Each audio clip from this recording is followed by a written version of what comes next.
Oferecimento: Cartório Fujiwara, 43 43 3343 4645, Londrina, Paraná. Bendito Corte, carnes selecionadas e tudo o que você precisa para o seu churrasco. Avenida Robert Koch, 981, telefone 3334 4000, Londrina, Paraná.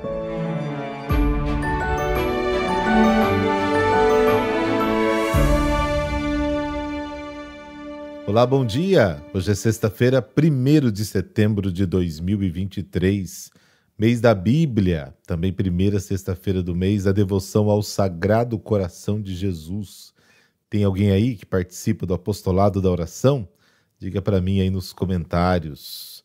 E hoje também é dia da nossa enciclopédia bíblica. E terça-feira passada nós começamos também o significado dos números do livro do Apocalipse. Vale a pena você acompanhar, anotar, compartilhar e tudo que você puder fazer para a divulgação da palavra. Hoje vamos falar um pouco da cerimônia de resgate dos primogênitos. E como acontecia isso? Bom, se o recém-nascido era o primeiro da família, então ele pertencia a Deus de modo especial e tinha que ser resgatado. Isso porque no tempo do Êxodo, quando todos os primogênitos egípcios morreram, Deus salvou os primogênitos de Israel. Deus os salvou. Desde então, o primeiro filho menino da família pertencia a Deus. Todo primogênito homem, diz Êxodo capítulo 13, entre os teus filhos tu o resgatarás. Isso será, pois, como um sinal, porque Deus nos tirou do Egito com mão forte. E assim, a primeira geração depois do Êxodo foi resgatada pela consagração dos levitas ao serviço de Deus. Depois disso, toda a família pagava no templo 5 moedas de prata como resgate. Na semana que vem, vamos conhecer o rito da purificação da mãe.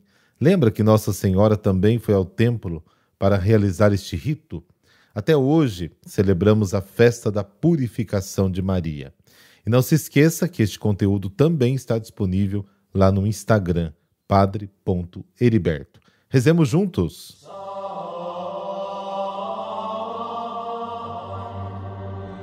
Pelo sinal da Santa Cruz, livrai-nos Deus, nosso Senhor, dos nossos inimigos. Senhor nosso Deus, que dissipais as trevas da ignorância com a luz de Cristo, vossa palavra. Fortalecei a fé em nossos corações, para que nenhuma tentação apague a chama acesa por vossa graça. Amém.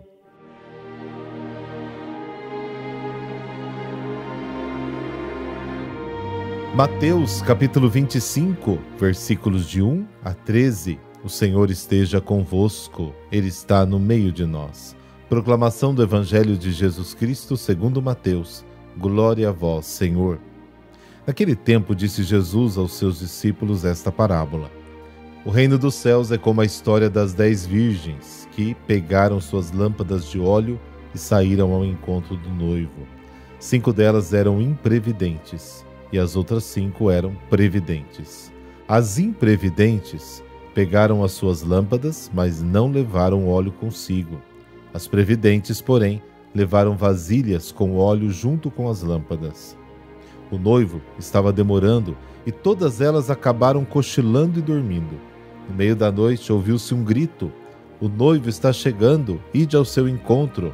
Então as 10 jovens se levantaram e prepararam as lâmpadas. As imprevidentes disseram às previdentes: dai-nos um pouco de óleo, porque nossas lâmpadas estão se apagando. As previdentes responderam: de modo nenhum, porque o óleo pode ser insuficiente para nós e para vós.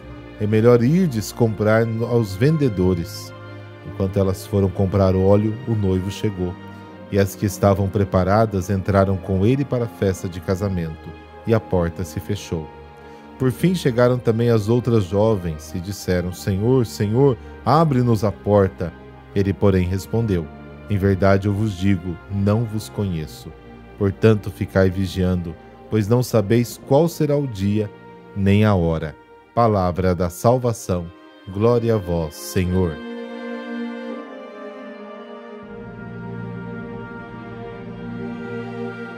A parábola do evangelho de hoje começa com essas duas palavrinhas, naquele tempo. Trata-se, portanto, da vinda do Filho do Homem, conforme Mateus capítulo 24. Ninguém sabe quando chegará esse dia, ninguém sabe esta hora, nem mesmo os anjos do céu, nem o próprio Filho, mas somente o Pai, como nós vimos no evangelho de ontem. Os adivinhos não poderão fazer cálculos. O Filho do Homem virá de surpresa, quando menos se espera. Pode ser hoje, pode ser amanhã. Por isso, a advertência final da parábola das 10 virgens é: vigiai.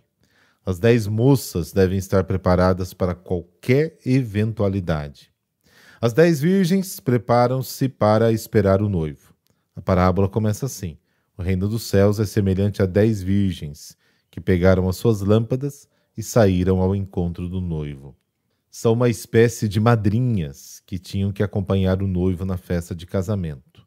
Por isso deviam levar consigo lâmpadas, tanto para iluminar o caminho, como para tornar a festa mais luminosa. 5 delas eram prudentes e 5 eram imprudentes. Essa diferença aparece na forma como se preparam para a função que terão que desempenhar.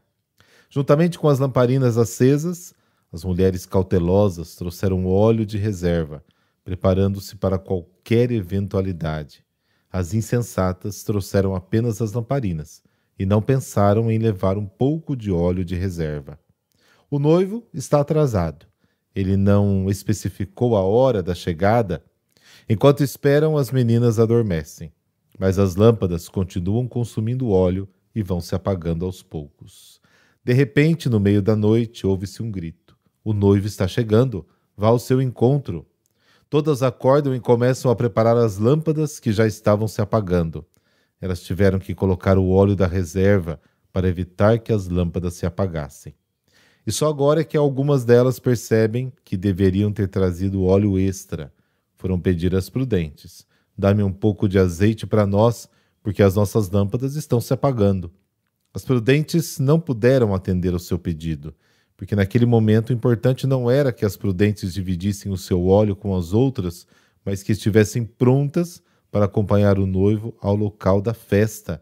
Se dividissem, podia faltar e ficar no escuro por completo. Por isso, elas aconselharam: vá antes aos vendedores e compre. As imprudentes seguirão o conselho das prudentes e irão comprar o azeite. Durante a sua breve ausência, chega o noivo, e as prudentes podem acompanhá-lo e entrar na festa de casamento com ele. Mas a porta se fecha. Quando as outras vierem, baterão na porta e dirão: Senhor, Senhor, abra a porta para nós. E receberão a resposta: em verdade vos digo, não vos conheço. E aí, caro ouvinte, eu detalhei essa história porque a recomendação final de Jesus é para todos nós. A história dessa parábola é muito simples e a lição é clara. Vigiai, pois, porque não sabeis nem o dia e nem a hora. Moral da história: não seja superficial. Olhe além do momento presente. Procure descobrir o chamado de Deus até nas menores coisas da vida. O segredo das virgens prudentes é pensar nos detalhes e jamais se distraírem, dormirem no ponto. O evangelho de hoje nos pede perseverança. Não desanime. Seja e procure a santidade sempre. Não deixe que o óleo da perseverança diminua, acabe. Quem perseverar até o fim será salvo.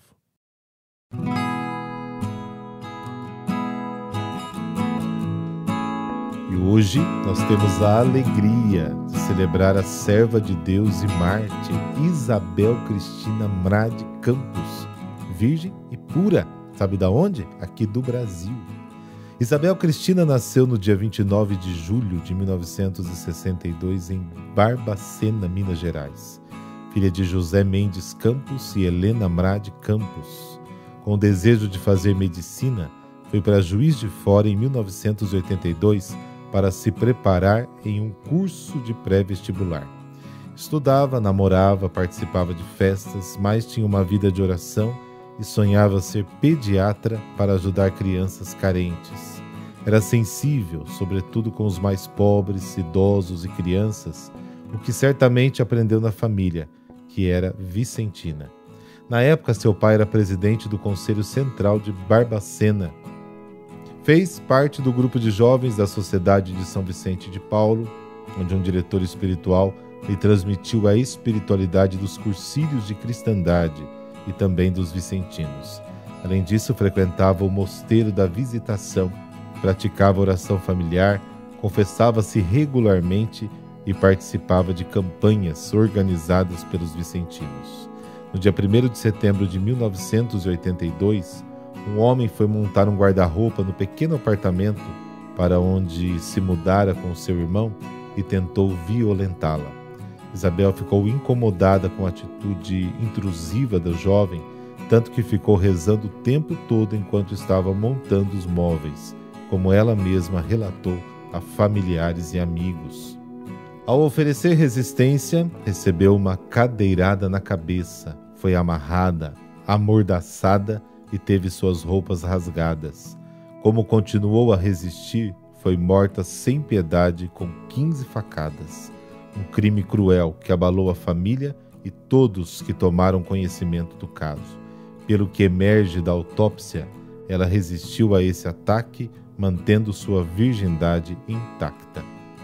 O martírio formal, ex parte persecutoris, o ataque não foi um arrebatamento momentâneo do assassino, mas um plano pré-determinado que deveria ser correlacionado com a fé da vítima. De fato, Isabel permaneceu em oração o tempo todo que o homem esteve em casa para trabalhar. O jovem voltou mais tarde e tentou perseguir o seu intento.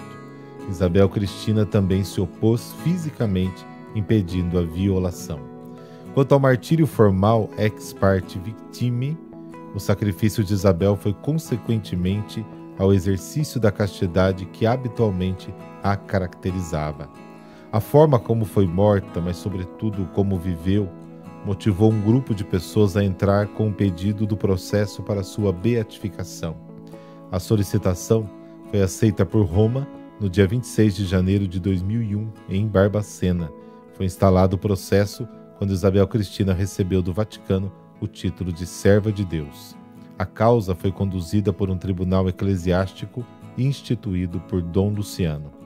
Foram 8 anos de trabalho entre coleta de depoimentos e documentos, além da digitação e tradução para o italiano. Tendo a fase diocesana do processo sido finalizada em 2009, o seu martírio foi reconhecido pelo Papa Francisco por meio do decreto em outubro de 2020.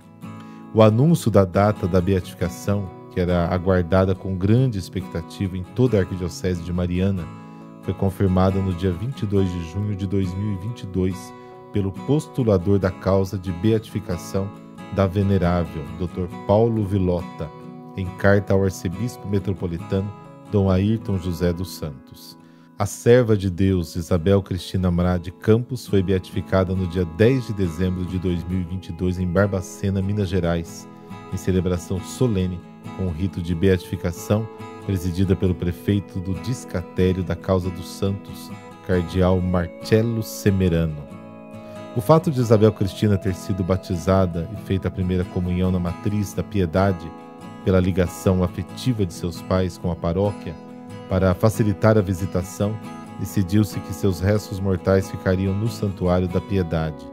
O caixão de madeira com os restos mortais foi lacrado pelo arcebispo Dom Geraldo, na presença do postulador, e depois colocado num sarcófago de granito na Capela dos Passos. Também a caixa com toda a documentação foi lacrada e entregue ao senhor Agostini, portador delegado, que a entregou na Congregação para os Santos. Essa com as informações da Arquidiocese de Mariana. Ó bem-aventurada Isabel, foste fiel a Deus até as últimas circunstâncias, ofertando sua própria vida. Ensinai-nos a viver da mesma forma e valorizar o dom da castidade, para que através dele amemos a Deus sobre todas as coisas. Amém. Abençoe-vos o Deus Todo-Poderoso, Pai, Filho e Espírito Santo. Amém. Bom final de semana para você e nos encontramos amanhã. Até lá!